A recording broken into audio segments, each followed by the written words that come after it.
Today, I want to talk about the importance of listening. You know the basics, obviously, because you're going to need to listen about listening to learn anything about listening.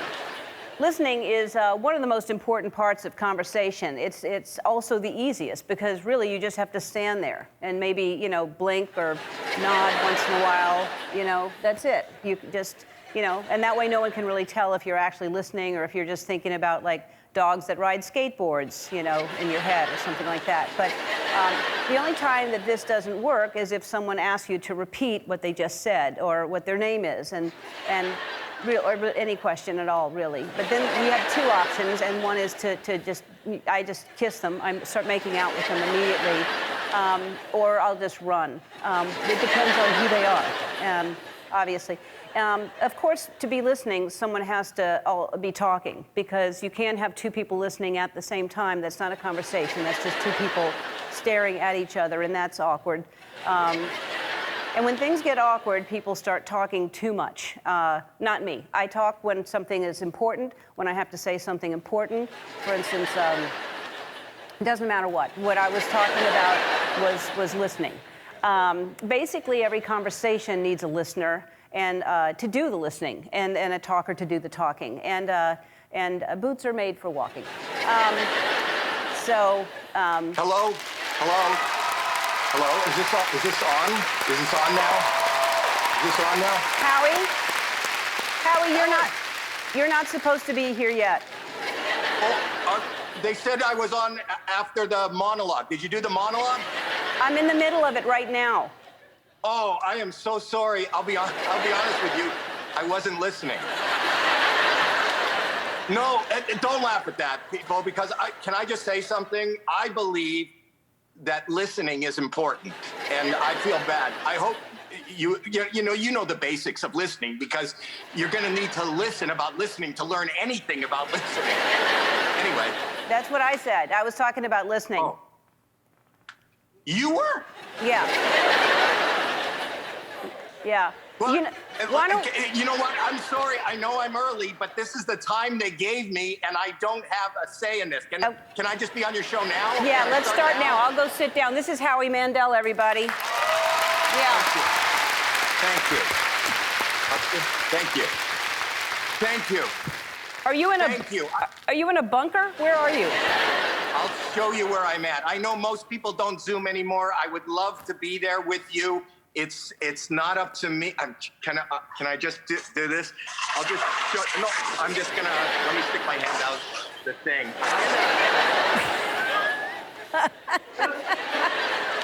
I'm in it's just me, a chair, and a bucket. Anyway. Oh. And I'm not getting great cell service. Okay, well, it's great that they gave you a phone, though. That's nice they left you your phone. Well, I talked the guy into, this is the second call. I had one call, but that was an incoming call. Apparently my warranty is overdue, so I was on that call. And then I said, I got to make one call, and they said, right now. And that's why I'm sorry I didn't hear your, but it's great to be back. It's great to see you. Hey, I want to thank you. You're the guy that when we say, can you do this, you never say no. You always jump on whatever we ask you. You did 2 shows from your house. Thank you for doing that. How did you feel? I actually, it was great. It wasn't from my house. It was from my garage and my driveway. So, and I'm used to working on the road. This is just a little up from the road. It's just my driveway. It actually was great. You know that I made $163. We sold 3 things from the garage during those performances, and only 1 return. Oh, congratulations. That's great. No, and your granddaughter came on. She wanted people to buy Girl Scout cookies. How did she do? Oh, that's a little bit. She's like the Jeff Bezos of the Girl Scouts now. You were nice enough to put on your website, on the Ellen Show website, where people can get cookies, which I thought was a nice gesture. This is not a joke. The president of the American Girl Scouts Association called my daughter and said, what happened? We didn't tell them that we were going on Ellen or that you were going to post it. She sold, I think in the week after the show aired, 20,000 1,000 boxes. You know, and it all goes to really good causes, but they made Abby, who's my granddaughter, they had to make her own website. So you can buy Girl Scout cookies from Girl Scouts, and then if you want to make major orders, she's like the Costco or the Amazon of Girl Scouts, then you go to Abby's site. Wow. To get it. That is fantastic. I'm so happy that we did that and that she could do it. Somebody told me that you were sick. How are you feeling? I'm good. You know what? I'm a little bit of a hypochondriac, and I know. This is going to sound, I don't know if I want to talk about this. I will talk about it. I was doing telehealth, and I'm older. I'm your age, but you know, I'm trying to put this in daytime terms. I don't want to go get a colonoscopy. You know, I don't think that wearing a mask would even make that safe. So I saw these commercials where you can get the same kind of, you can get like a checkup where you put a stool sample in a box and then you take it to the doctor. Have you seen that commercial? No. Has anybody? I just want to check now. Other people have seen this, right? I'm not the only one putting poop in a box. There's like three people are holding their hands up. Most people are disgusted. I'm not going for disgusting. We're all adults here. Anyway, I had the poop in the box. I took it to the doctor's office. The doctor looks at me and says, Howie, what do you want me to do with this? That's what he says to me. And I went, hey, come on. You're the dentist, not me. How did I know it was going to be the dentist? So you're fully vaccinated. Do you have any side effects from that? Yeah. Well, yeah, I got my second side effect. I got my second vaccine, and the side effects. They say that this doesn't happen to a lot of people, but I think what they said was 13% sexier now. I'm 13% sexier after the second vaccine. Wow. Wow. Can't you tell? I'm not. I swear to God, this is not a filter. This is me. This is the glory and the sexiness of Howie Mandel. I was feeling, look at that. I was feeling a pull. How is your wife feeling that too? Does she feel you're 13% sexier? No, no. My wife, she said she was feeling lethargic and down, and I said, honey, you just got to get up and move. So she's been gone for 3 weeks now, and I'm sure she feels better wherever she is. You know, we celebrated 40 and 41 way back in March, and she's just happy. There she is, my beauty. That's not it's her beauty. That's Terry, who I've been with for forever, and that's the love of my life. And she's just happy that I'm out now. I'm working. I'm not in the house anymore. She probably is the one that had me arrested and sent here just to keep her, because she says that distance makes the heart grow fonder. And I can't tell you how fond her heart is right now. What do you, besides obviously whatever you did to get thrown in jail, what kind of skills have you learned over lockdown? Have you tried new things? You know, I'm inspired by my show. I'm inspired by America's Got Talent. And just when I think I've seen everything, I realize I ain't seen nothing yet. And I'm inspired to try things. So what I was trying was ventriloquism, which I'm fascinated by, ventriloquism, but doing it a cappella. And I've just gotten into this. So a cappella, for those that don't understand, is that like if you're going to be a singer, a cappella is without the music, right? Right. Ventriloquism a cappella is without using the words or the puppet. So all you see is me moving my lips. Watch. Do you hear anything? No, you're really good at it. Thank you. Yeah. Thank you. I haven't come up with a name for my puppet that I don't have, but. Wow.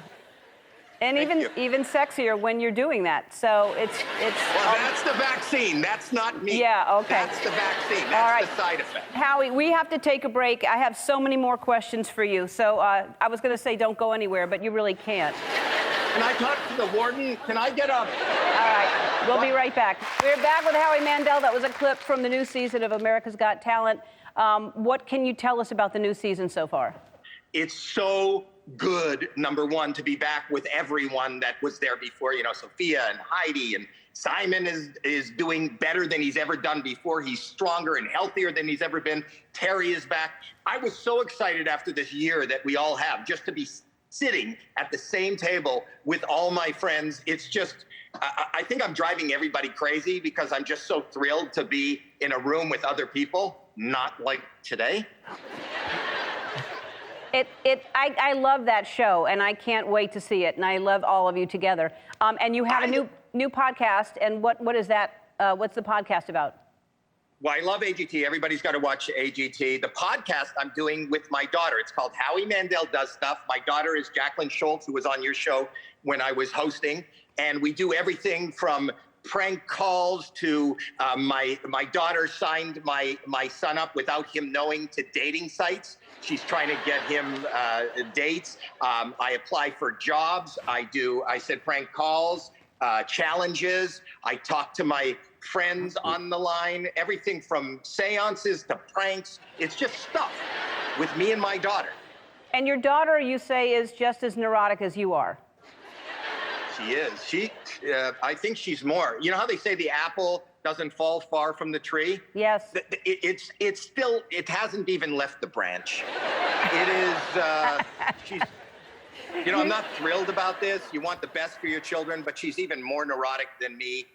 She didn't go outside for the entire year. She didn't go outside. When I had to visit my grandchildren, I visited them, I climbed a tree and looked in the window, but she's so smart and so wonderful. She's got her own, look for her, Jackelyn Shultz. She has her own socials. She's a teacher. She taught in the inner city for 10 years. Now she has her own children. She didn't bring them home from class. I mean, she made them, right? I see. So, but it can't have been easy to be your daughter. Tell everybody what happened when your daughter got engaged. Oh, well, you know what? It's funny you bring up that story. That story is a funny story. It's a little bit of a long story, but I bought my daughters. I arranged for my daughters to. We got 2 cars.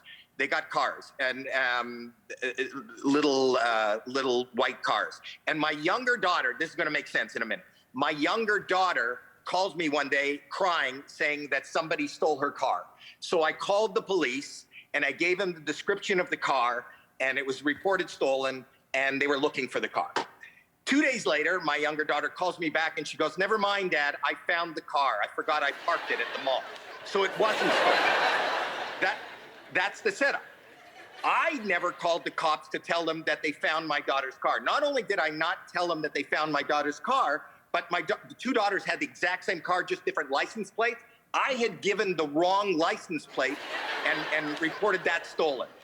My daughter, who had been going out with who is her husband now for months, was pushing for an engagement. She goes, "It's tonight the night. And she was driving him nuts. And it was going to happen, but she was really pushing for it. One night, they're pulling up to valet parking to a restaurant in Santa Monica. They are totally surrounded overhead with a helicopter, 9 cop cars, get out of the car. All their guns are pulled at them, and they're screaming, "Get out of the car, get out of the car." And because Jackie is my daughter, she assumes that this is what her husband has done as a practical joke for the engagement. And they're saying, "Get out of the car now." And she's going, "Very funny, Alex. This is not funny. This is not the way I saw it." And the guy's got to get out of, and he's swearing, "Get out of the effing car." So she gets out of the car. The guy says, "Put your hands behind your back." My daughter thinks this is the thing. She extends her finger because she thinks the cop's going to put a ring on her finger. It turns out they thought they were driving a stolen car. I had to go down and settle everything. It was not the engagement, but being Howie Mandel's daughter, you just assume when something crazy like that happens, it's par for the course. Oh my God, what a great story. Howie, it is a great story. It's a great story. It's a sad story, but it's a great story. We have to take a break, and we're going to play a game after this. Is that okay? Does it look like I'm going anywhere? Yeah, okay. All right, we'll be back. Hi, I'm Andy. Ellen asked me to remind you to subscribe to her channel so you can see more awesome videos, like videos of me getting scared or saying embarrassing things, like ball peen hammer, and also some videos of Ellen and other celebrities, if you're into that sort of thing. God